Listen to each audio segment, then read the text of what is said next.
actually played that Moskov, Moskov game in a hook! Oh my goodness. Wow! Tower, here we go, Benny, top side, Dominic.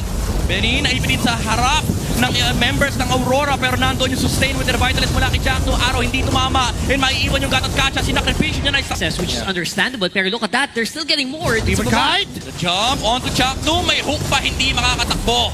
Yung Gatot Kacha, AOG, hindi rin kakasa. Hindi pa nga. He will try to defend the top lane. Kaso yung mga sipat mula kay Dominic. And another hook mula kay Light. The sustain from the bench. Sustain Revitalists pero hindi ata sapat. Yung Namamatay ng isang beses si Benny Cutie, but the farm... Pumasok na si Demon Kite. Zyda! Kite Brothers taken down. Zyda and streamer dito hindi ata kaya na sustain. Vengeance na gamit pana. Tatama mula kay Lancy. Kaso walang follow-up. And Aurora papasok sa base ng TNC. Kaya ba bang dumepensa ng Phoenix Army? Pero tower lock para kay Dominic kay AOG mula kay Jack 2. Pero sasapakin siya pabalik ng Aurora. Edward! With the flicker and another hook mula kay Light. And tower Yung gold lead ng Aurora, clearly ang may hawak nun si Yue, si Dominic Kite, and even Light pa si Demon hinabol. Kite, pero si Light! galit na galit sila kay Light. Kanina pa nila sinusubukan sa tanto pero nandoon yung shadow sa may bandang likuran. Tapos may damage hindi. Pero tutumba naman yung batang. Yue goes down. Zyda with the snipe. Pero si Edward sa unahan. Zinozone dito si Lance. Pa rin si Chuck 2. And napapatay si Dreamer. Pinablock niya yung response. Mula sa Aurora. And naiwan si Edward sa apat na miyembro ng TNC. The Army finds a way to seize Aurora. Zyda amuntikan however. Pero Cutie nahabol si Demon Kite. Hindi sa standing his ground. Hindi niya kaya yung damage output ni Demon Kite, and even Zyda ay kamuntik-muntikan pa. May idea. May idea. Dominic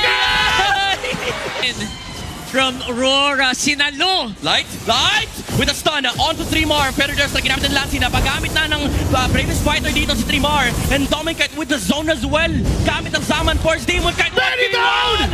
Kay Benny Cutie! Tatamaan siya dito ng stun mula sa Parasat pa rin na rin sa Hylos. Pero nakuha na nila yung hanap nila. Pero may revitalize naman mula kay Chakno. Number There's two. another wave on the bot side.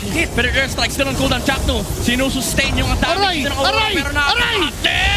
When they burst TNC, wala silang idea. Nakaharang si Edward. Chakno susubukan sumili. Pero Trimar, naharangan ng pana. Vision mula sa Mountain Chunker. They are setting up to turn here. Light with a stun onto Zyda. Flicker mula kay Lancy. Pero tamang trabaho lang si Demon Kite. Pero Airstrike mula kay Lancy. Pero magbaback off lang ang Aurora. Conceal mula kay Chakno. Naghahabol sila ng potential counter dito. Demon Kite, makikita nila yung stun. Na-traceless lang. Zyda!